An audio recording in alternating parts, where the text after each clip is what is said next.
What's up, guys? We're Morbid Curiosities, your favorite horror movie podcast, and we're back. We're back with another episode. I'm one of your hosts, Nicholas Ewers, and with me is the lightweight champion of the world, the morbid mistress of mayhem herself. Mercedes Martinez. How are you feeling today, Nick? What's going on in your life? I'm doing okay. I'll just touch on this briefly. Yeah, since it's film related. Yesterday, because of my awesome girlfriend, I got to visit the Criterion Closet in Chicago, and I'm kind of still reflecting on that moment. It was meaningful to me. So I'm I've got that going on right now, but I'm also like a sleepy Nick today. I don't know if I sound like I have energy in my voice, but I'm imagining there's going to be a dip happening at some point in this episode unless we get real riled up about shit in this one. Yeah, I'm going to become a sleepy time Nick. I mean, there have been plenty of episodes where I sound so monotone, and we're like maybe an hour in, and I'm like, fuck, let me get it together and at least try to sound alive. And then I get mad, like, why didn't he fucking tell me how much of a dud I sound like? I don't think you sound like a sleepy Nick, though. I think you sound zen right now. I somehow picked it back up when I started doing the intro. I really locked in. It was one of those rare occasions where I don't know, maybe when I listen to playback it's going to sound terrible, but it felt good in the moment when I was doing it. Yeah, I think I got a little jolt of energy after that. It's like one of those moments where I don't remember what it was. I think I'm thinking of Workaholics. Like Adam got like stupid wasted and he's singing and he thinks he's singing amazingly and he's really just yelling in the microphone. So that kind of reminded me of that situation. Oh, that's like everybody at karaoke, but also everybody when they're singing and they're driving, or everybody when they're singing in the shower. It's sounding amazing. Those acoustics going, bouncing off the shower wall. You really get into it. At least maybe I'm revealing a lot about myself right now. I mean, I also just watched Scary Movie 2, and you got Anna Faris singing that one song when she's driving to the house. And then the girl on the radio was just like, would you shut the fuck up and let me sing or whatever? So, yeah, I get where you're coming from on that. Everyone has to go full out in the car. Dude, you mentioned Scary Movie 2. I think it was Scary Movie 4 that I had on. Me and my girlfriend just threw it on, and I was like, "Oh, this could be a fun, so bad it's good movie, or we have a good time making fun of it." It was just a bummer having it on. It's opens with like Charlie Sheen and a boner joke. It was so Yeah. I got depressed and was like, "Can we actually turn this off and put on a real movie?" I forgot that's how that one opened too. I didn't really like part 4. I like 3 compared to part 4, but I completely forgot about that. You're right. Oh, man. So, fucking that's a little foreshadowing for our eventual scary movie season that we'll we'll do. I'm not looking forward to Scary Movie 4 now. Fuck, that movie seems miserable. We can throw out a few bangers, a few really good movies that you like before we enter the world of Scary Movie. Yeah, we'll have to sandwich that one in between two really good seasons. Real quick before we hop into today's movie, are there any have you watched anything good this October? Anything stand out to you? Oh shit, I've been watching so many things right now and I forgot all of them. I've been watching a lot of my comfort movies like Halloween. I have been trying to watch some of the Friday the 13th movies. Right now, my bedtime movies are between Candyman and House on Haunted Hill, which is weird because House on Haunted Hill was a bedtime movie of mine sometime back. So the fact that it is again is kind of shocking me. I watched Clown in a Corn what is it? Clown in the Cornfield? Yeah, Clown in a Cornfield or Clowns in a Yeah. Cornfield. Yeah, that trippy movie. I thought it would be a lot better, but it wasn't.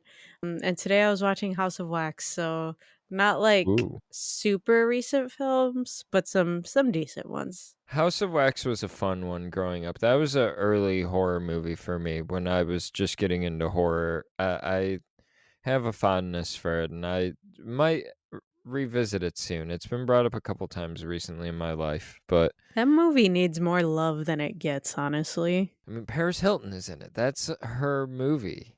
Put her on a shirt. Her face, it gets like stuck to like a grate or something, like on the ground. I don't know what happens. She gets turned uh into wax. Yeah, spoilers for this one, her head, like oh shit, I just watched it too. But like, yeah, she gets like her foot kind of cut up and then she gets like a spike in her head and then the guy like pushes her all the way down so she like hits the floor like that. Yeah, I mean there's some other cool ass actors in there. They got like a really cool cast, but even her, she didn't do a terrible job in there. She's not like the greatest actor, but yeah, that whole movie, it needs some more attention. Guys, go watch House of Wax. Yes, go watch House of Wax. I've I haven't actually watched as many horror movies as I would have liked to so far this October. I really got to catch up.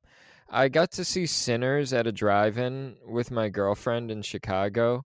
Chicago's not the place to go to a drive-in at. There's too much light pollution, I think. It made Right.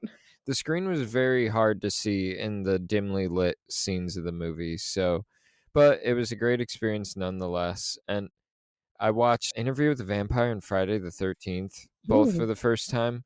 Two movies that I think are just okay.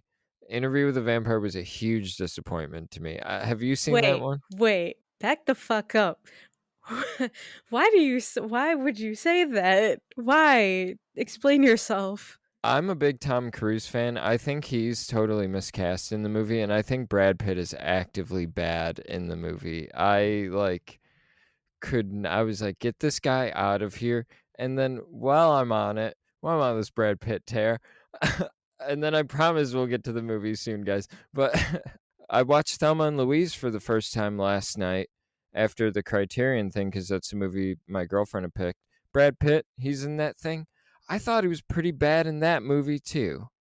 This like an early '90s era of Brad Pitt. I'm realizing I'm not liking it. It's like, did it take him till 7 to really get some juice? I don't know. Wow. Well, I like Interview with a Vampire. It's a very So popular movie. It's it is. it also it's just what I noticed too, Twilight is just heterosexual Interview with a Vampire. Yeah. Twilight is just heterosexual Interview with a Vampire. Okay, I don't even know what to say to that, but I did remember one thing, the one other thing that I've been kind of watching this time of year, and then we'll jump to the movie. I've been watching the show Ed Gein on Netflix. I don't know if you've watched any of it yet. No, what is it? That sounds so familiar. Ed Gein. So you got Jax Teller from fucking Sons of Anarchy playing Ed Gein, and he was a killer from Plainfield, Wisconsin, and I believe they based like the Texas Chainsaw Massacre off of that. Yeah, he's a fucking Yeah. character in there. Like my god, he was a character, and a funny thing too was I had just recently got a tattoo for my mom, and it was a long fucking day of getting that done, but my tattoo artist, he told me, "You can watch whatever you want on the TV. We have Netflix, Prime, whatever." And I'm like, "Alright, cool. I'm gonna watch Ed Gein." And I put it on, especially because he said he wasn't gonna be talking, like, he was just gonna, like, be, like, listening to a podcast or whatever, but then he kept talking a lot, so I was like, "Damn, I don't wanna be rude and not talk to him, but I also wanna pay attention to this fucking show."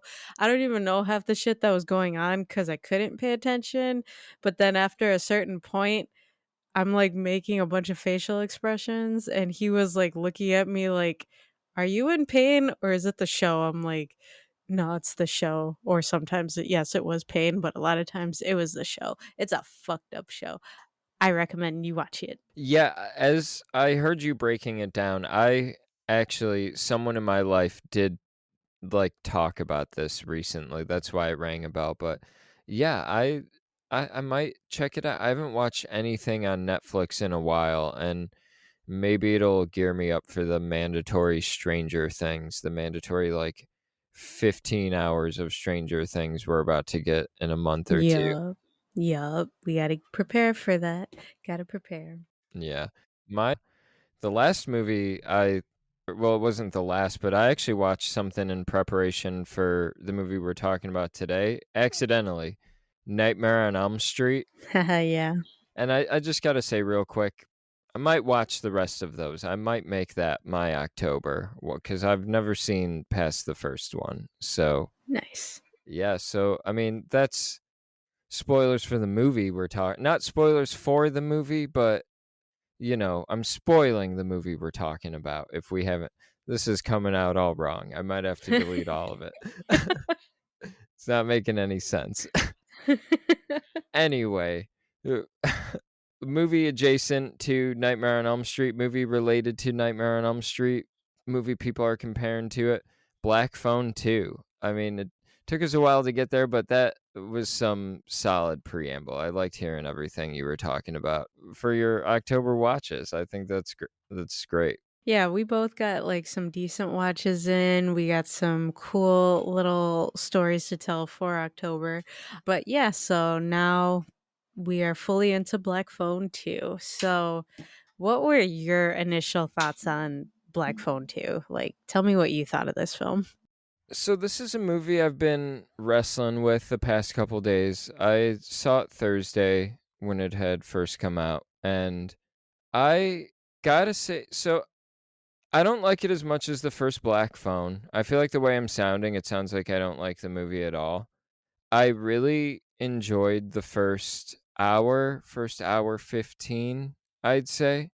The third act of, or the final act, or whatever you would want to call the last stretch of this movie, has a lot of things that I have issues with that kind of sour me a little bit on the movie. But all of that being said, there's so much I do really enjoy about the movie.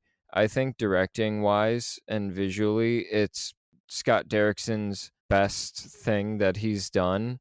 And writing wise, like when it comes to the characters and character development, see Robert Cargill did a really good job. I have issues with stories and or the story and decisions that were made. We'll get there, but I enjoyed everything with the grabber in it. I thought Ethan Hawke was great. I really just had a blast with him being everything with the grabber. I was like, yes, yes, like give me more. Let's spend more time with this guy. And I think they used him appropriately, like sparingly. I like Finney and Gwen, their relationship, seeing where they're at now without giving away too much detail, as well as their dad, seeing where everybody's come a couple years later. This movie takes place in 1981 or 1982, from what I read on Google. The last one was 1978. And the new cast, I have some complaints, I have some compliments. Ultimately, this movie doesn't live up to what the last movie was for me, but I'm coming out mostly positive, I'd say. But Mercedes, what were your thoughts on Black Phone 2? I didn't know what I was walking into when I watched this film yesterday because even though I watched the trailer a few times, I was just wondering what the hell are they going to do with this storyline now because the original Black Phone movie, it could have just been a one and done deal and I would have been okay with that. But now everyone is always trying to bust out a sequel or a franchise, whatever. So I was very, very skeptical on how I was going to perceive this film, but I'm still on the fence with it too. Like, again, I saw it yesterday. I'm not gonna lie, the first half of the film, I was fucking falling asleep because it was like a slow buildup. And then once things started to, heat up a little bit, like with like Gwen's dreams sequences, like that was when I was like, oh, okay, now we're finally getting somewhere. So yeah, it was a slow buildup. The rest of the film, I was at least it captured my attention, like, I kept wondering what the hell was gonna happen next. So, I kind of like the way that they had this film take a turn, like, Finn is not even the main character anymore, it's Gwen, and he's kinda, like, taking the back seat, which was a cool spin on it because if they kept focusing on Finn, I think it would have been more of a dud, and yeah, some of the storyline, it got a little darker, but for half of the film, I was just thinking, "Damn, I'm just watching another Nightmare on Elm Street movie or something." So, yeah, I liked it.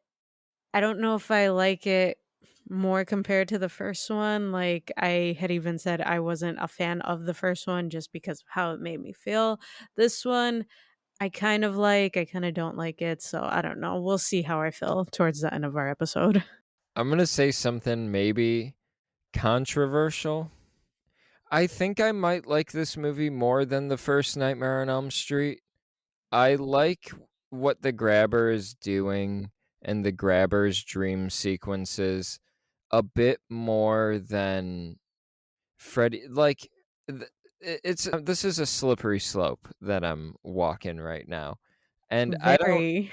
I'm not ready to fully commit, but Nightmare on Elm Street, maybe it's because I've, like, seen behind the scenes, and, while I do have a great appreciation for it, and I love Wes. I mean, I think Scream is his bread and butter more so, but I found myself kinda bored a little bit with Freddy and his antics, and, the grabber, I was loving every moment that he was on screen. I was eating it up.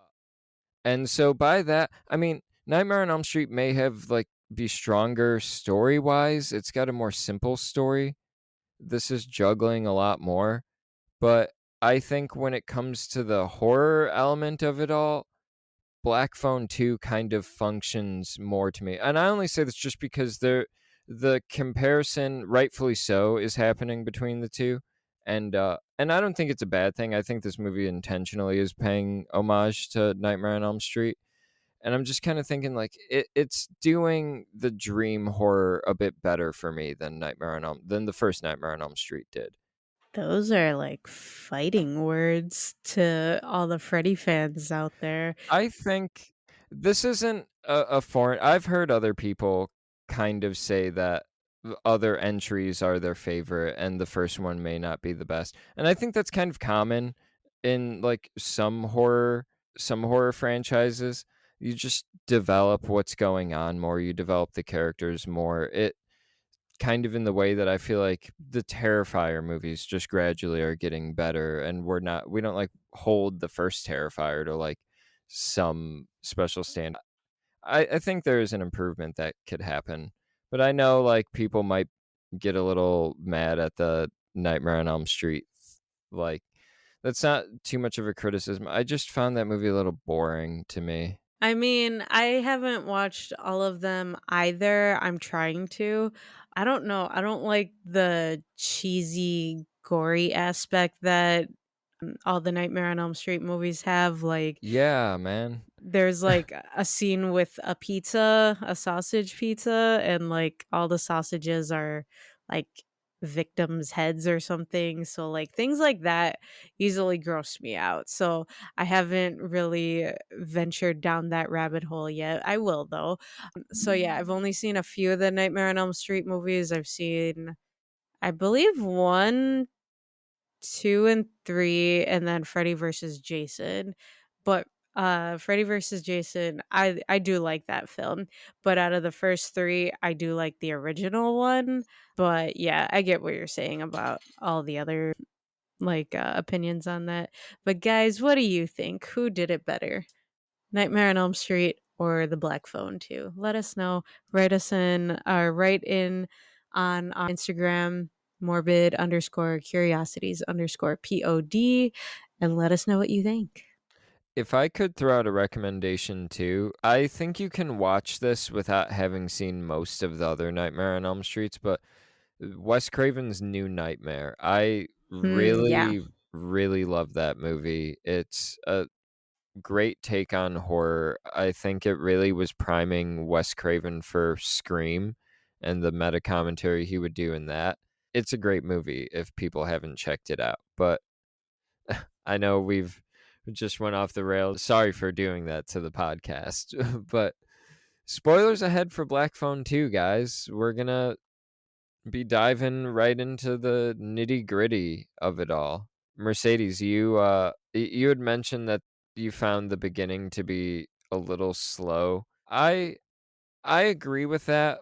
I found that to be more of a feature for me. I like the moment like Finney is sitting there, he's smoking weed, and the grabber is like standing there doing this weird pose.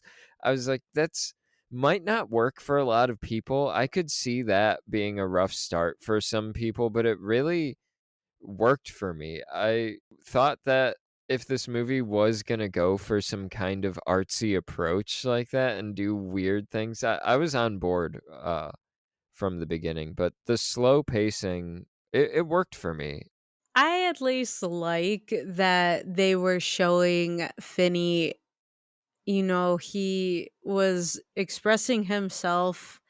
Well, not really expressing himself, but he was coping with all the fucking trauma that he had dealt with before with getting abducted by the grabber in some type of way. Like everyone was, asking them or just making all these rude ass comments like, "Oh, you couldn't have been the one to kill the grabber or whatever."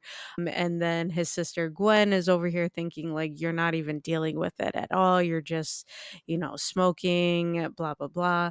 But it's like, well, that is his way of coping because, he obviously is affected by it, but, at the ending of the first film, it made it seem like he wasn't affected at all. Like, he went back to school, he was listening to everyone, kinda whisper about him, but then once he got to the classroom and he sat next to the girl that he likes, he just, confidently told her, "Oh, yeah, call me Finney," or whatever. But in here, he's a full-on bully and quoting his friend Robin after beating the shit out of some new kid or whatever. So that was like a little twist that I wasn't expecting, but I'm just thinking, okay, cool. He's standing up for himself. Probably not in the best way possible, but he is. So again, I'm wondering, all right, when are we going to get to the part where he's in the phone booth talking to the grabber? Because that was the main thing that was advertised in all the trailers. But then it slowly starts to, shift the focus onto Gwen, which I wasn't expecting. So to kind of, have the prime focus be on her and kind of, her discovering what happened with, their family and how it ties into the grabber, it was a lot to take in. It was kinda like a slow burn to, build up to everything, so I could kind of like it now, but it's still, I don't know, I think they could have, taken out a few extra parts in there just to start getting it going quicker. Well, so you mentioned Finney being bully at the or more of a bully at the beginning of this. I bought that character development. I What I don't buy is the ending of Black Phone 1. I feel like that is less realistic. Him being more of a bully, him he is basically he survived off of Robin's mentality, like the lesson Robin taught him, and that's the person he decides to become going forward. I'm just going to make this my whole personality in order to survive, and I'm going to smoke weed so I can separate from what happened to me, separate myself, and I bought where he's at as a character, and I do agree with you actually. Gwen being more of the focus, the movie needs that.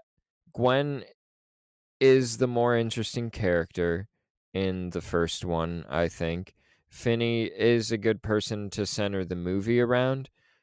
He's a good audience surrogate for the first movie, but I think Gwen ends up she's the one you walk away talking about more.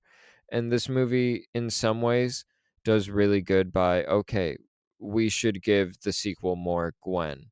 There's other areas in this movie where they decide to do more uh, and like more of the same, and I don't really like it. Like the kids writing in ice as they're floating up, and Gwen seeing that I don't really like that. Just this abstract vision, the kids floating up and writing the numbers. It seems like they're doing that just because in the first one the kid etched his lock combination into the wall. But the kid was alive when he did that. The point in the first movie was uh, Finney was finding things that the kids did when they were alive, and the dynamic with the kids and how they interact with the kids and the kid role the kids play, the deceased kids, I mean, is a little different and seems maybe misunderstood. Maybe it's different because we're getting it more from Gwen's perspective, but there were some elements of the kids and how they functioned and the logic behind them that didn't fully work for me. While I still did love everything Gwen was doing and her whole involvement with that and her dreams and seeing the kids' murders. The more of that, yes, that's awesome, but yeah, there's other areas where the more of this thing just seemed misguided, if that's what their intention was, or like it just seemed a little wrong-headed. Yeah, and to me, that's kind of like how I was viewing the beginning or the first half of this film because I didn't know what direction they were trying to go into because, yeah, they are, calling attention to how Finney is dealing with everything and how he has developed as a person. And then they are talking about, or you see this new character, Ernesto, who is Robin's little brother, apparently, who is actually played by the same actor, which I thought was pretty cool. Oh, he is? Yeah, I didn't know that Really? until I watched a review on it today and they were like, "Oh, yeah, spoiler alert," or not spoiler alert, but I just found out before making this video, uh, kudos to Cody Leach, that the kid who played Ernesto is actually the same kid who played Robin, and I thought that was such a cool touch Oh, because I man. didn't fucking know that. I didn't know that either. I felt like I mean, wow. Good. I like his performance in this a little more now, and Yeah. now that I can compare the two, oddly enough, to begin with, I liked this kid's performance. I mean, I was kind of comparing all of the kids' performance. I don't really like most of the kids in this movie who aren't Finney and Gwen, actually. I don't really love the performances they're turning in, and I feel really bad for saying that. And I like Miguel Mora's performance more in this movie, especially now that you told me that, but he still falls in the category of kid that I'm just not loving, where I'm like, okay, hopefully they're not in it that much. Yeah, I agree on that. But yeah, you kind of see a little bit of, a love interest between them two. He's inviting Gwen to go to a Duran Duran concert. And Finney's even saying, that's a date, right? And she was just oblivious to it. He ends up like hinting to her later at the library, Ernesto, that, he likes her. And then you go back to Finn and what how you were describing him smoking and him like seeing the grabber and the bushes in the middle of the night, like all those little things that were happening. It's like, what the fuck is going on here? And then they start talking about a camp and how they should apply to be camp counselors in training. Well, they get to the camp a little later because Gwen receives a phone call from the mom in the basement of the original movie. Like, Right, right. that's how they get the idea of going to the camp because the movie begins with the A mom phone call. Yeah. on the phone, yeah, and we've learned later that's Gwen on the other end, and then we see Gwen having that phone call in the basement of the original house, and she says her name, and Finney wakes her up because 'cause she's been sleepwalking. That's a new thing, I think. I don't think Mhm. she was sleepwalking in the last movie. No. Like, sidebar, like, the editing of the sleepwalking and the dreams in general shot on the Super 8 camera with, like, a vinyl sound playing, and when she's sleepwalking and transitioning from sleepwalking to waking up, and you see it's like a film reel burns, and it's like someone taking the needle off a vinyl record, and the camera just goes back to normal. It's awesome. It's so well done. Scott Derrickson is getting way better at this, and it's just we'll get into the idea of a Black Phone 3 later, but man, if you're doing a Black Phone 3, man, you gotta take this stuff to a third level as well. This fucking found footage Super 8 camera style you're doing because you keep getting better at it with every movie. But yeah, so Finney wakes her up and then was like, "Mom called me and was talking about 3 boys who were murdered at this camp." And so then they look up the camp. It's local because the mom was calling without an area code. And so, yeah, the phone number being etched in ice too. The dead kids did that. I didn't fully understand that, and they don't get into that. I know I just talked a lot. I'm sorry, but yeah, I just wanted to connect that bridge. No, thank you for bringing that up because I did want to talk about like Gwen's dream sequences because I do like how you see it in the Super 8 film setting. You don't like have anyone or her just explaining all these dreams that she's having or just going in more depth with them. You just see like the screen cut to that film style, I guess, or lens, I should say. And it's like, okay,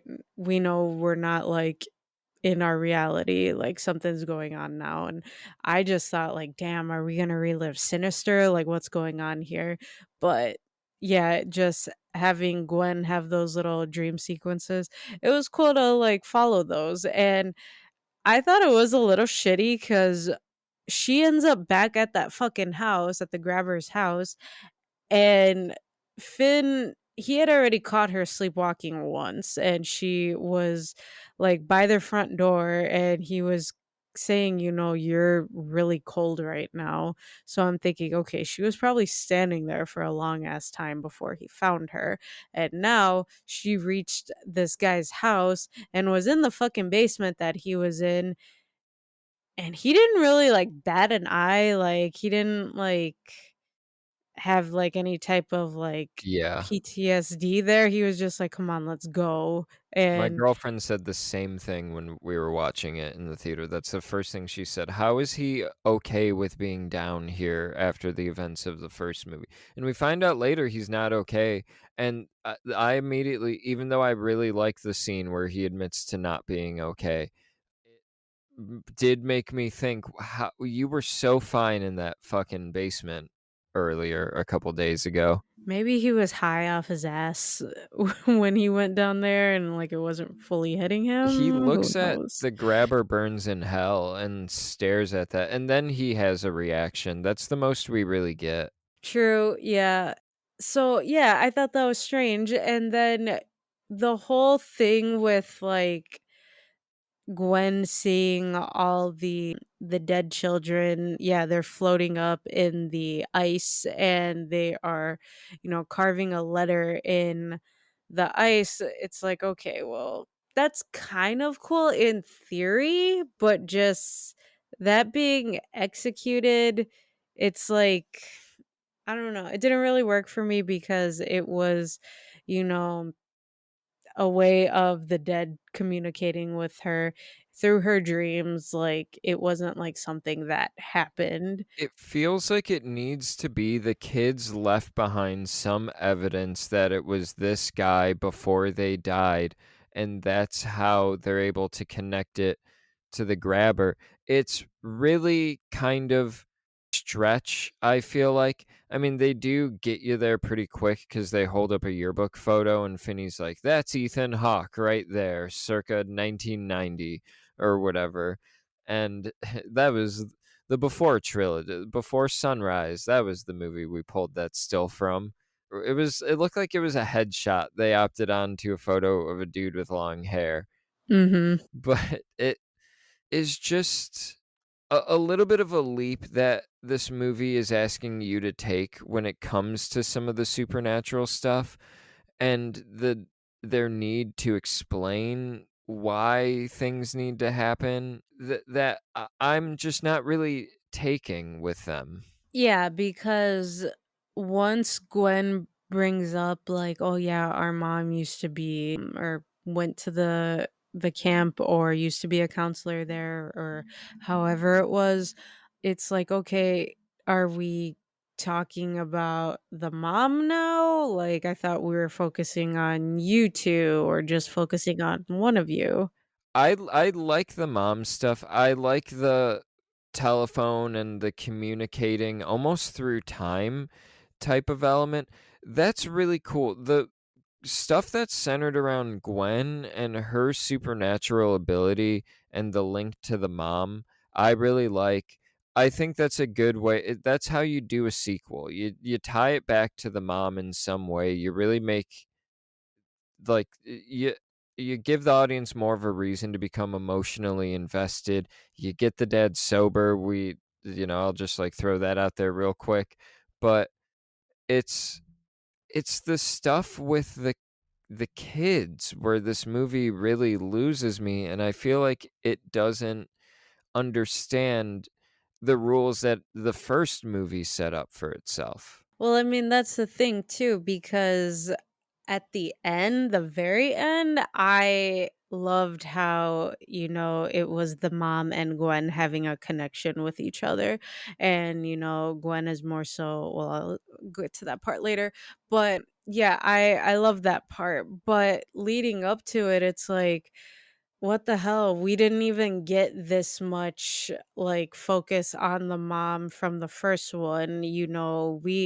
They like hinted at it like that Gwen and the mom just like have like these trippy dreams where they can see or they have visions, but you get, like, the tiniest glimpse of the dad in this film. Yes, he is sober, but he doesn't even play a part in here, which I don't know, I feel like or I wish he kind of had a bigger part, that way he could have at least redeemed himself for being such a shithole in the first one.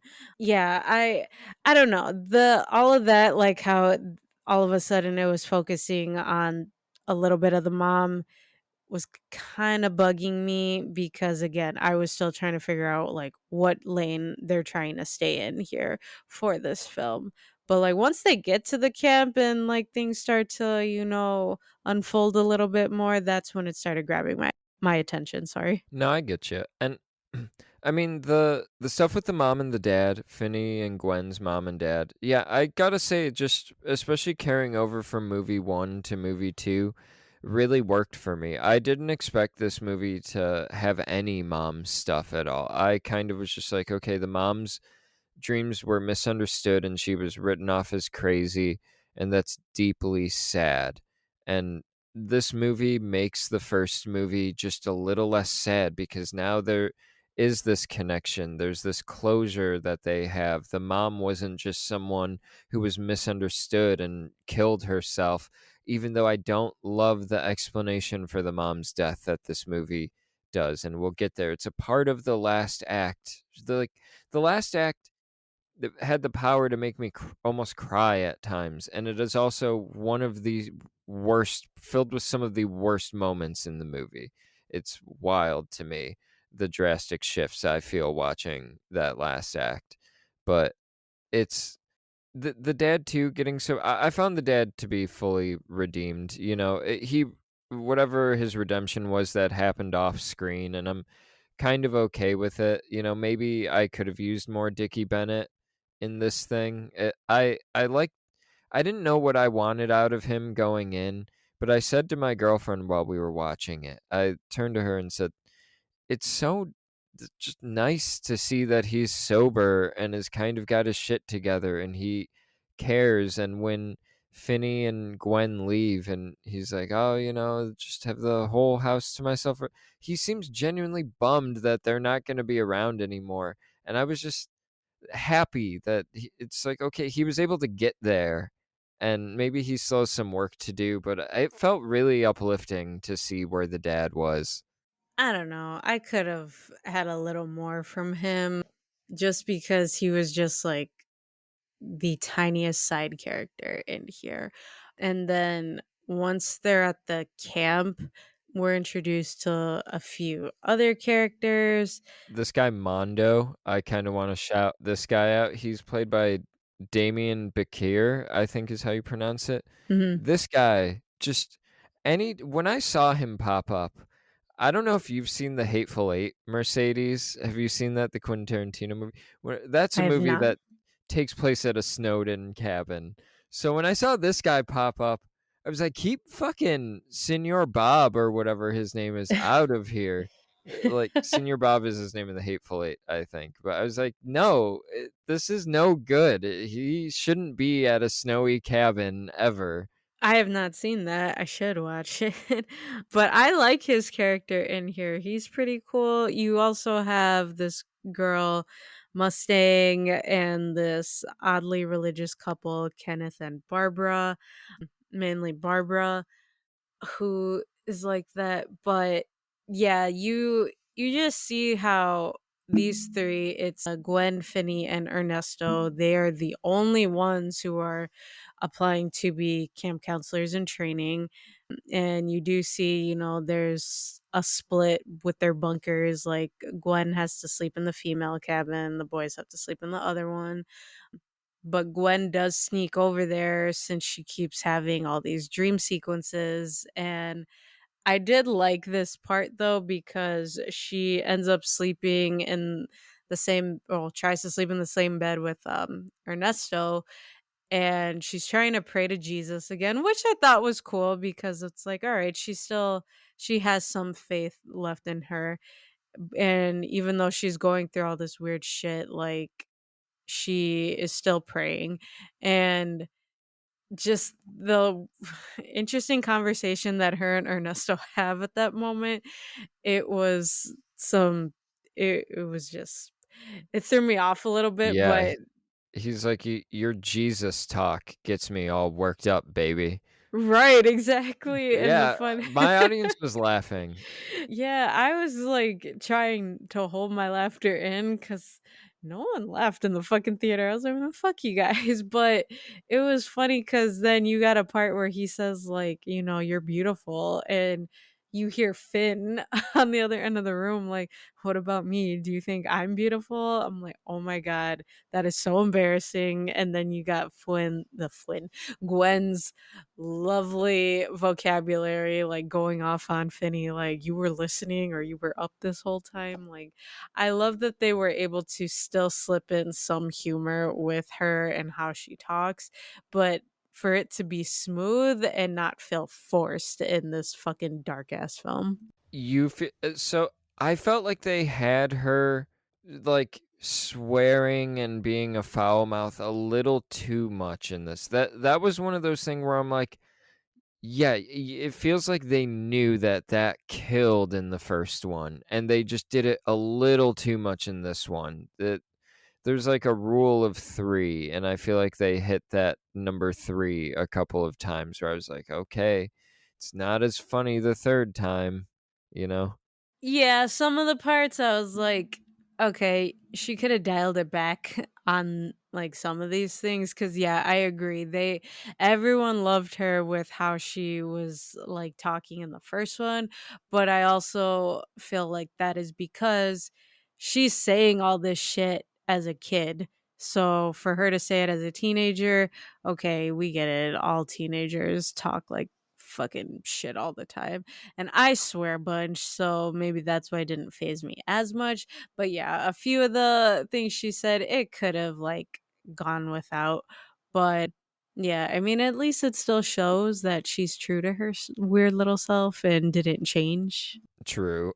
It and I guess part of me was thinking like, okay, maybe that is that annoying thing where as a teenager you swear too much and maybe she's just gotten to that point so it's supposed to be a little too much. That's was kind of a thought I had while watching it.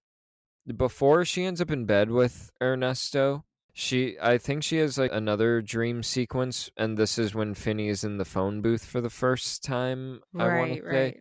and this is where we, like, really see Ethan Hawke for the first time. We see the grabber, and he, I think, is doing his whole spiel, "Do you wanna know what I'm gonna take from you? Do ya?" And there are points where we're in Gwen's dream, and we're only hearing Ethan Hawke's side of things, and then it will cut to the phone booth, and we're getting the full conversation, and you're seeing Ethan Hawke in the mask, and I love how there's a point where he's yelling about how his brother got killed by Finney and all of this, and you could barely understand what he's saying under the mask. That's a choice that some filmmakers make, and I really like that choice where, yeah, because they're wearing a mask, and it would work a little better with subtitles, but I do like the idea of obscuring the dialogue while he's yelling, and it makes it kind of a bit more clear that, yeah, that is Ethan Hawke under that mask. I'm pretty sure,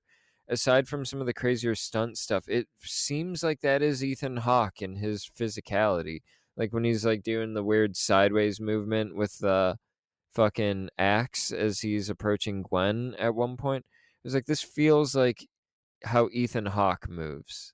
Yeah, I like how they had that scene play out where Finney's finally in the payphone and or the phone booth, and the grabber is talking to him. I didn't like that it took that long for the grabber to fucking appear, but yeah, that whole conversation, it was escalating at a good pace too. And yeah, some of the stuff I couldn't understand what he was saying, but it's like, well, he is he's dead, his face is probably fucked up too. And like that fucking mess that he had looked very like corroded and disgusting. So for them to just kind of like muffle up his words, I did like. But yeah, the fact that he said, you made me kill my brother. I like that he said that because you're kind of like getting the hint like, okay, well, he's probably going to do like an eye for an eye here. Like, oh, you made me kill my brother, so now I'm going to kill your sister. And just like that's so fucked up to think about because Gwen had nothing to do with this shit, and now she saw like all the stuff that was happening before, and now she's pretty much living it in her Nightmare on Elm Street dream sequences she has. Yeah, and she arguably has it way worse than Finney did. The shit that happens to her is crazy. But I do enjoy his logic of I'm gonna go after your sister and that speech that he delivers to Finney. I enjoyed all of it. That's when I was pumping my fist in the air. Finney should have pieced it together a bit faster that he was going to go after Gwen. The whole time I'm like, dude, it's fucking obvious. Are you stupid, man? Like, fucking think. How many years have passed? You can't, like, piece it together. What if he goes after Gwen? And I don't fully share your feelings on the you wish the grabber showed up earlier, but I do kind of wish that there was more of when Finney saw, I mentioned this before, the grabber standing in the dark outside when he's smoking a joint. Give me some shots of Finney looking off into the empty snow and the grabber standing there by the woods or something. Give me some creepy imagery like that you could fucking hang on your wall or something and get scared of it every time. I could have used more of that leading up to Ethan Hawke actually speaking, because by the time it's the grabber and he's speaking, I'm like, yes, yes, yes. This is like what we've been waiting for. And every time Ethan Hawke was on screen, I was eating this movie up. His grabber fully works for me, especially in this one. Exactly, and I wanted to see more of that, like, even if we had at least one more scene where, like, you're saying, "Oh, let's see him, like, peeking out of the woods," or something of the sort. If we had that anywhere else in here where Finney was, like, hallucinating him, um, then I don't know, him revealing later, like, "Yeah, it's all I think about," which, yes, we all knew that's probably all he thought about, but it would have been a little more believable for him to say that, this is all the shit that he's been enduring and the grabber still, like, pretty much haunts him, but we only see one time where that happened. So once, yes, they did bring in Ethan Hawke, I was like, "Cool. Where are we going next with this?" But that fucking part once he, like, is really going into Freddy mode and fucking with Gwen, that blew my damn mind. What did you think of that scene? That scene is great. It's the best part of the movie, I think, when he first approaches Gwen and he's got the axe and like I said he's doing that weird movement and it seems like he's really drawing out how he's going to kill her, and then other people walk in and you're getting to see what it's like from their perspective and not seeing the grabber there, and it looks like some crazy possession shit like from The Exorcist or something. Gwen's body spinning around. The grabber's trying to throw her into some type of like oven fire thing that's fucking insane. Mhm. He's trying to cremate her basically, and Barbara and Mustang are all just watching this and can barely do anything. And every time we're cutting into the dream sequence and you're seeing the grabber, it's so terrifying. It was so cool to watch because she's in her dream, and then you're slowly seeing, like, wait, she's really getting fucked up here. Like, you see her, like, getting hurt. Like, I think she had already showed Finney, like, that her hand was or her arm was, like, banged up from the dream prior, but, like, Yeah, one of the kids touched her. It was the yeah. oven kid, I think, touched her arm and burnt her. Yeah. Yeah, exactly. So she already showed that, and it's like, all right, now she's really getting fucked up. And there are people who are witnessing it where she's fucking levitating in the air, she's being choked against like a cabinet or whatever. And yeah, she's about to get cremated essentially in this fucking fiery ass oven. And yeah, it's like, why isn't anyone trying to help her until the very last fucking minute? But yeah, seeing that whole thing, you're like, shit, poor Gwen. She definitely had it a lot worse than Finney because Finney was only hit by the grabber like once or twice, and that was when he was abducting him each time. She's like full on getting like tortured by this guy, and it's in her sleep too. So there was even a part of me that was thinking like, why doesn't she try to fight back or kind of like tell herself like I'm dreaming? But like towards the end where Finney's telling her like you're going to have to fight back on this. It's like, oh, well, yeah, she probably didn't think about that because, who the fuck anticipates this happening to them? Like no one can really plan for that. And if we're going by a lot of dream logic, she might not be able to tell when she's in a dream at first or for the most part. And this all seems relatively new to her. It seems like we're coming in right at the start of all of this weird dreaming. So I mean, there's a point where she's breaking down crying and is like, "What's wrong with me? I feel like I'm going crazy." So well acted. This actress has stepped it up, I think, from movie one to movie two, Madeline McGraw. But yeah, I think it might just be operating on dream logic. Like some people can't really tell that they're if they're in a dream or not. Basically, like, all of this leads like, I think immediately after this, we have the first scene where I'm like, "Okay, I'm not liking what this movie's doing right now, how it's handling everything." I wanna say Mondo gets everybody together in this church area, and this is where we talked about the yearbook photo and Finney placing that the grabber went there. There's a whole moment where fucking Gwen is putting it together, and I just don't like just any of this exposition and this giving character motivation. It didn't work for me. Like Gwen starts saying that the idea is that the kids can't rest because their bodies haven't been properly buried. They've been disposed of in this frozen lake thing. So they're not able to rest.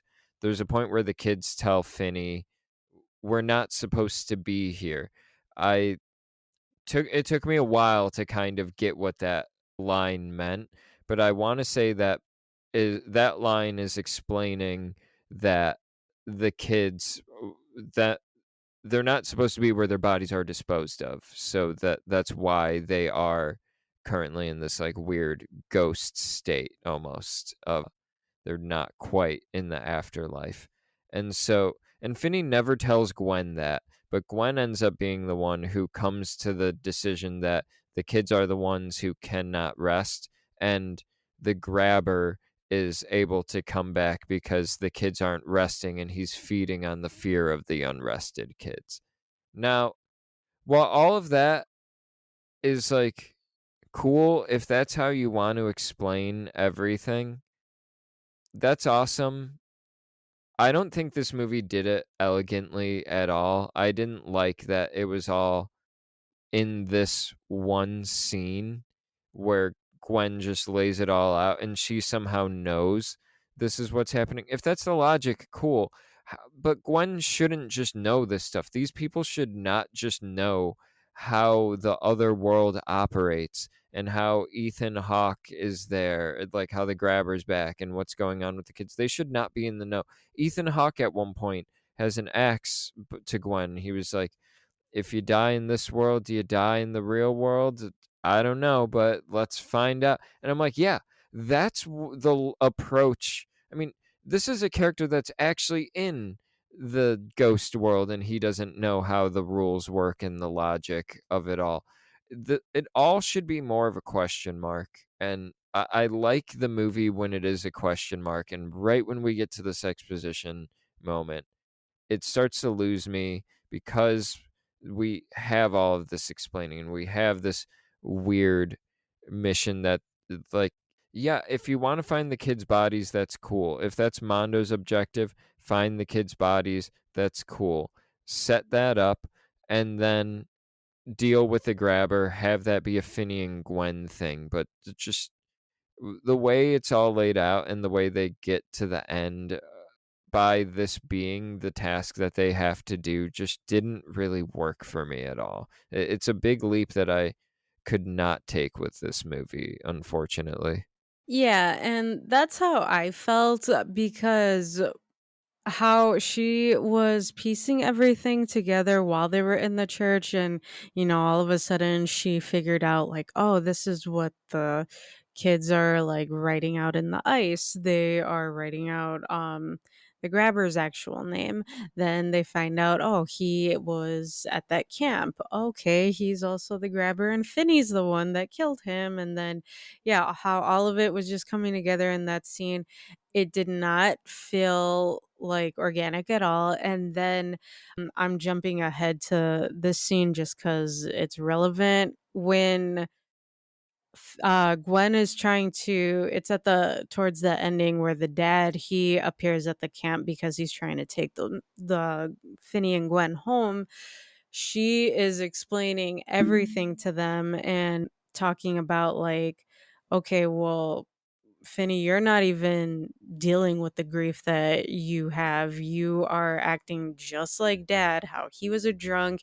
You're just using pot and doing the same exact thing. And then she wants to, like, just keep attacking them essentially. But then she starts telling them like, yeah, our mom didn't kill herself. It was the grabber. She had like a vision where one of the kids were. She found him. He found out that she found him. And, he like pretty much set it up to where he made it look like the mom killed herself and then their dad found her. Even that whole conversation, 1, it dragged out way too fucking long, and 2, it just did not sound natural at all for her to just explain all of that, and then them 2 just, like, standing there, I don't know, it seemed weird. I did not like how that was executed at all. Yeah, I like Finney's emotional moment that he gets there. It got me pretty emotional where he's like, nobody knows what I went through down there. I'm paraphrasing, I don't have the exact quote. And he was like, I was so scared. That like hit me. My breath was almost taken away. I was like, oh, like that's real. That feels real. But all of the exposition dumps with Gwen don't work for me.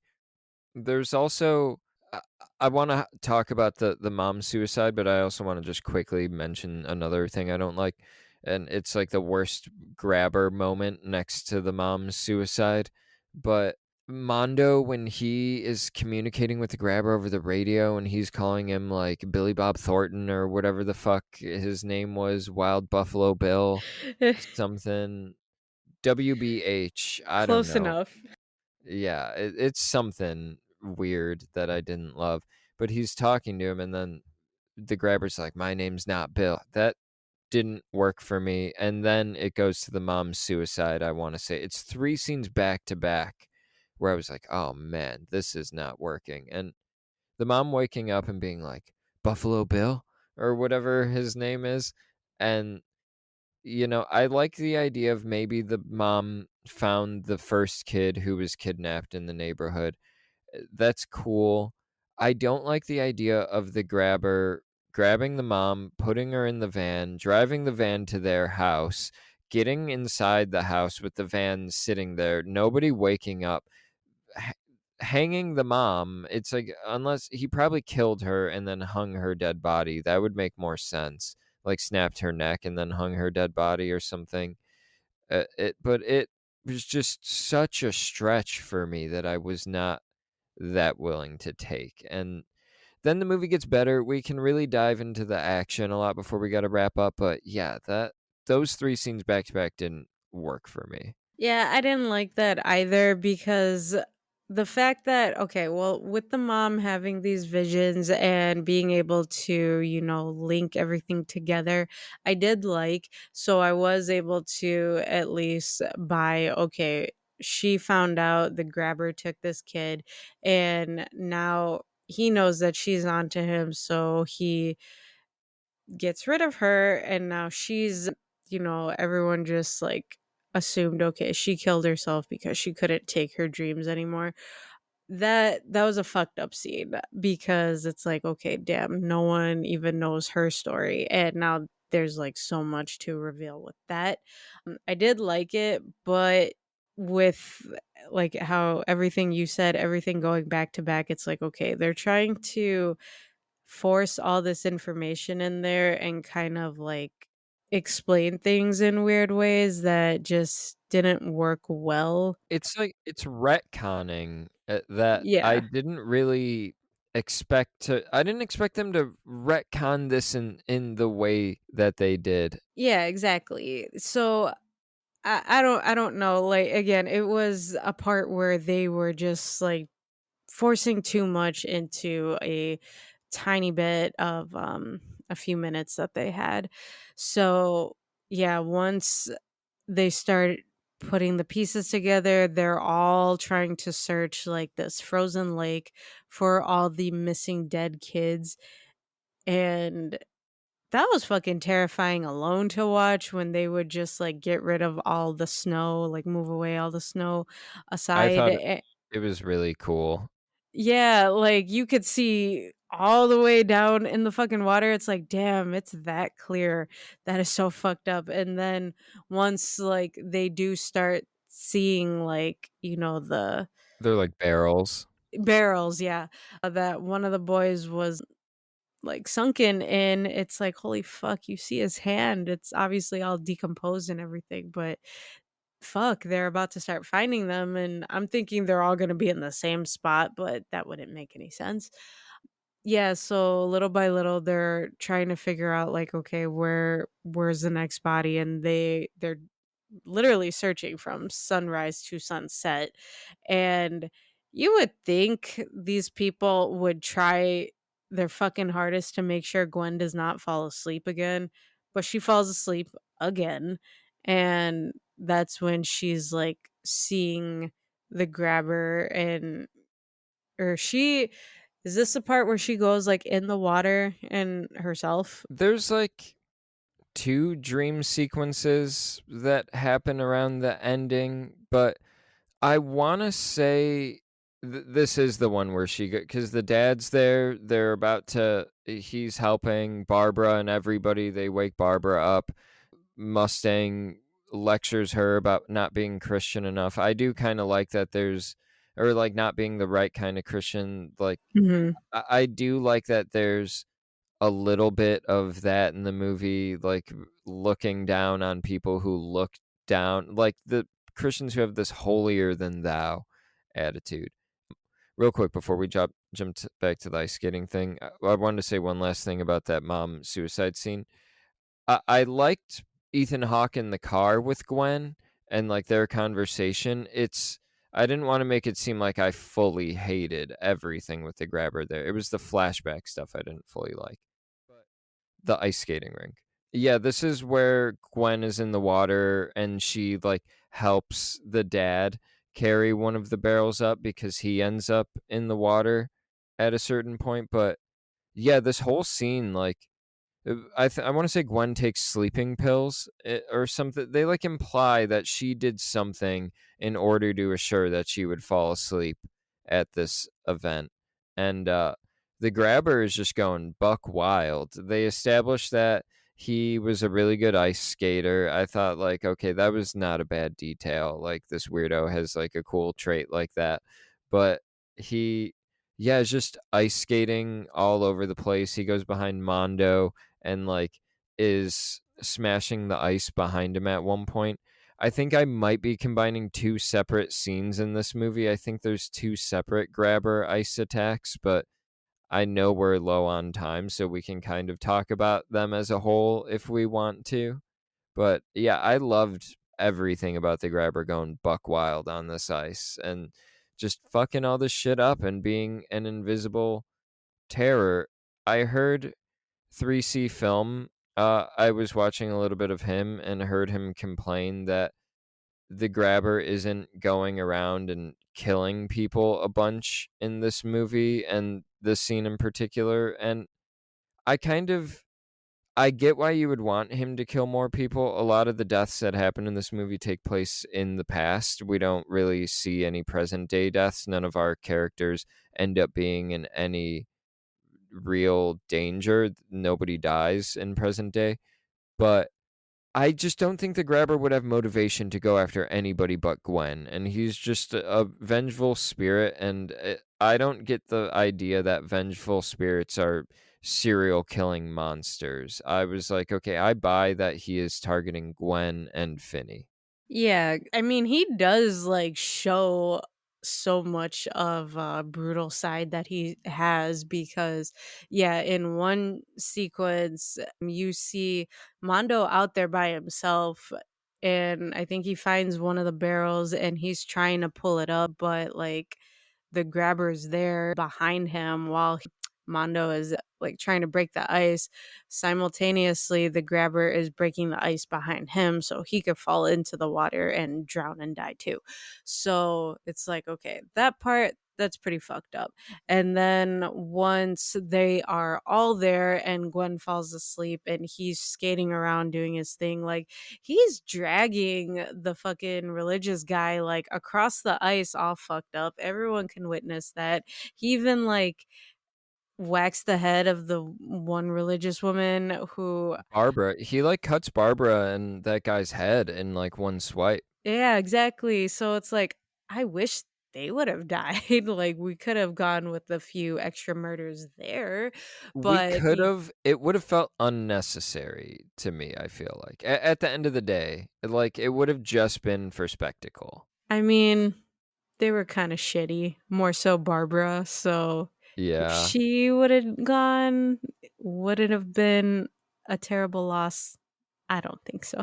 I don't know what their solution is. I just really I didn't think of that even until I watched that 3C film thing, and not to, like, throw shade at that dude, I know I've disagreed with him before on the podcast, but just I don't think I would've really bought it, but I didn't it didn't register to me. I didn't even think for a second, "Oh, he's not killing people, or there isn't carnage happening here." Him targeting Gwen was enough for me in this movie. I mean, but they do show what he did in the past. So to me, that was showing the grabber killing people. Like, even the first murder scene where they show him attacking the boy in the woods and he's like stabbing him repeatedly, that fucking made me feel so damn sad seeing that. He, like, guts one of them. He Yeah. dismembers another one, he, like, slices one's face. It's very upsetting. You don't it's more upsetting than the first one, I'd say. Yeah, like the first one, you kind of have to let your imagination run with it because you see the boys about to be abducted, and then you see the aftermath of how they look as dead children. Whereas here, they're showing what happened to these kids before they were thrown into the lake. So there I was trying to watch some of his review too, and I didn't get to that part, but yeah, I don't agree with that. Like, I think there was a good amount of the grabber, like, showing off, like, his kill skills here, but I just wish there was maybe a little bit more of the grabber. Didn't even have to be him killing because of how the whole final act plays out. And you know what? I don't blame you. But the final act, though, is so loaded with him, and I love seeing him in Super 8 and the cutting to him not being there. I love him taking off the mask. The point before he dies, Gwen takes off the mask and his face is all fucked up. One of my biggest complaints of the movie, this I feel like Gwen should have delivered the final blow. I feel like it was wrong to have Finney deliver the final blow. It just why take that away from her? You know, there was I think Dragon Ball Z, there was like a Frieza movie where Vegeta has a chance to kill Frieza, then they redo the events and Goku comes in real quick and kills Frieza, and I'm like, you just had to rob Vegeta like that just so Goku could get the kill. And I felt like, okay, yeah, Finney did it in the first one, man. This was Gwen's movie. It felt so wrong giving Finney the final kill. I agree with that 100% because this was all focused on Gwen, and you have everything happening to her in every dream sequence that she had, and she was pretty much tortured a hell of a lot more than Finney. And yes, you have Finney killing the grabber in real life, let her kill him in his afterlife limbo type of deal that he's dealing with. It was cool that they were tag teaming each other, but yeah, he Finney could have even, like, passed the torch onto her and be like, "No, this is all you," or some corny shit like that. Yeah, I they do show Ethan Hawke in here a lot, and you see him go crazy at the end, which I did love. I kind of like how I didn't really like how part of the dream, Gwen is finding all of the kids and she's, like, pushing the, barrels up to the surface. That part, I don't know, I thought that was a little strange, but once the where she was like, "No, I brought help to help kill the grabber," he sees all 3 of the kids just standing there, and I love how Scott Derrickson does that for these films. He always brings the kids in unison right there just to fucking, like, show that they're all working together either for a good reason or a bad reason. So that scene I did like. But yeah, them just, like, not giving Gwen that justifiable bang at the end, that's kind of a letdown. Yeah, I fully yeah, I'm right there too. But yeah, the grabber, he gets killed. Gwen does get to cut off his leg, I think, because one of the kids was his skeletal body was holding him down. And then the grabber gets dragged to the bottom of the icy lake or whatever you would call that, whatever body of water that is. The movie feels pretty final to me. It doesn't seem like it needs a sequel. Gwen seems like she's going to go off and be with Miguel. And, we end on a moment with the dad and Finney sitting in the car talking together. I was, again, it feels very final. I don't think it's screaming for a Black Phone 3. If Scott Derrickson and C. Robert Cargill have something in mind, I'll be there for it. I'm there for more grabber. If it's a story that they feel like they need to tell and can go, like, push all of this forward like they did with this one, I'm there for it. I don't really know what you do to keep the grabber around. I was trying to think, like, maybe this one was Nightmare on Elm Street. Maybe the next one is Friday the 13th, and the grabber, those kids couldn't rest when they were buried at that lake. I know that's not the grabber's physical body, but maybe his soul is down there. Maybe this camp is haunted forever by the grabber or something, and 3 is almost a Camp Crystal Lake style type of thing. I don't know.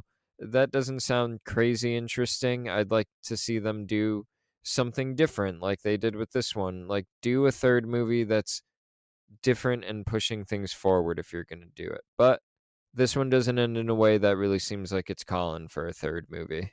Yeah, I mean, the first one could have been, again, fine on its own, but we have this one, and I know a lot of people, they might like this a lot more than the first one or People vice love this versa. on my letterboxd. I'm seeing Really? so much love. I was surprised. People love this more than me, and I thought I was going to be the one loving it more than others. Yeah, it's I don't know. I like it. Maybe I like it a little bit more than the first one just because of how upsetting I thought the first one was, but this one's a lot darker because they are full on showing, like, what happens to the kids, and then you see, like, Gwen getting, like, really fucked up in this. So I don't know. I think I do kinda like it a little bit more, but I still have a lot of, like, negative things to say about it. There's a lot of faults that this film still has. But the one thing that I did really like at the end that I wanted to call attention to was, Gwen and Finney, they're getting ready to leave the camp, but the phone booth that they pass by, it rings. And she's like, "Oh, do you hear that?"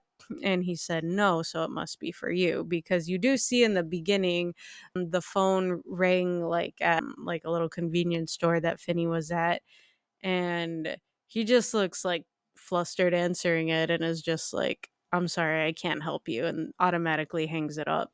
So it's like, okay, he was clearly dealing with phone calls or little things like that before, or like still, I should say. And now you have Gwen having to deal with it. So she gets on the phone and it's their mom, and she's, just being that voice of comfort to her and just basically telling her, "You did great because you helped save these boys. You're not cursed. What you have is a gift." And she even like says, "I love you both, but also tell Finney that his friend Robin says hi." So that fucking brought me to tears because this actress, like, in the first one, when, the girl who plays Gwen, when she's crying, like, when the dad's beating the shit out of her in the kitchen, like, I fucking cried seeing that because 'cause I'm like, "Damn, this poor girl, and she really knows how to cry." And then in this one, crying again, like, in every scene, she just, like, really amped it up in this film, but to have it be because of that, like, her mom is just comforting her, I fucking loved it. So I really, really hope they just end it with this and leave it alone because there's no way to come back from that. But I do like how they just sealed all that in. It was so beautiful. I had to fight back tears during that part. I get a little embarrassed to cry at movies when my girlfriend's around. When I'm alone, I'll let it rip. But yeah, really had to hold back tears. It was a lovely moment, a great thing to end this on. And I agree, it watching that felt like a reason to not do a third one. And I mean, if you do a third one, you gotta find a way to wrap that Gwen thing up again in that kind of way, or maybe Gwen isn't in it. Her story feels so like her emotional arc feels complete in this point at this point, and maybe there's more there that I'm not seeing or I'm not aware of, but it feels very complete to me, and I found it to be very like a beautiful note to end the movie on. Yeah, so any final thoughts on The Black Phone 2? I liked most of it, I'd say. I rated it 4 out of 5 on Letterboxd. Follow me at Nicholas Ewers. It maybe it deserves more of a 3.5 star thing. The shit that works in this movie works so hard for me, and the shit that doesn't work in this movie falls so flat so hard for me. So I'm really caught in this weird place with this movie where I don't quite know where to put it.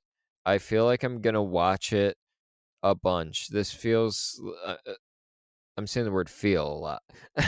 the The Black Phone is a movie that I've felt the need to put on again since we've talked about it. I'm feeling that way about Black Phone too. I really want to watch it. It works so well for me. They both do as a horror film. This one, there's more I'm wrestling with, but I find myself thinking that I'm going to revisit this movie a bunch.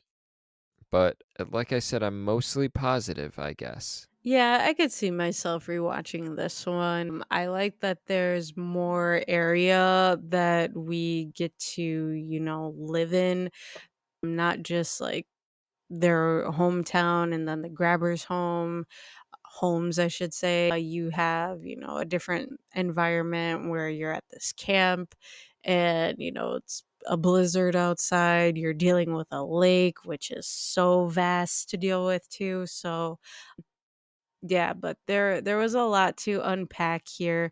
Unfortunately, a lot of it wasn't executed the greatest, but it's still not a terrible film that I hate. I do think I like it a little more than the first one, like I said. But yeah, I would watch this again. I definitely would.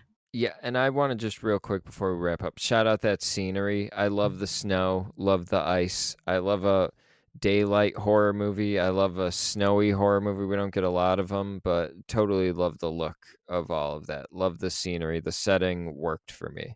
Hell yeah. I agree on that too. Yeah, so So stay tuned next week, guys. We're going to be bringing you an episode on Bring Her Back. I think that's going to be a fun one. I'm very excited to talk about that one with you. I'm excited to see your reaction. You're going to be watching it soon. We're going to be recording that one soon for you guys. These are coming at us pretty close together.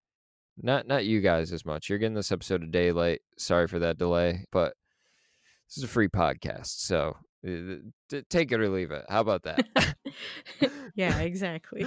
We're Yeah. putting our all into this, guys. We do it for you though. Yeah, but yeah, Bring Her Back. That's coming up next week. I'm super excited to discuss that one. Yeah, I'm excited for it too. I'm probably gonna, check that out tomorrow and make sure I'm in a good headspace for that. And I'll probably hit you up wondering what the fuck I'm watching. Totally. I am ready for those texts. I'm going to be watching it tomorrow after I get done editing this thing, I'm pretty sure. But yeah, guys, remember to rate and review us 5 stars. Stay with us if you're a new listener, if this was your first episode. Follow us on Instagram at morbid_curiosities_pod. And yeah, tell a friend. Tell them about your favorite horror movie podcast. I don't think you're telling enough friends. I'm going to be honest. Yeah, Listen to what he said. We've been Morbid Curiosities. Woo!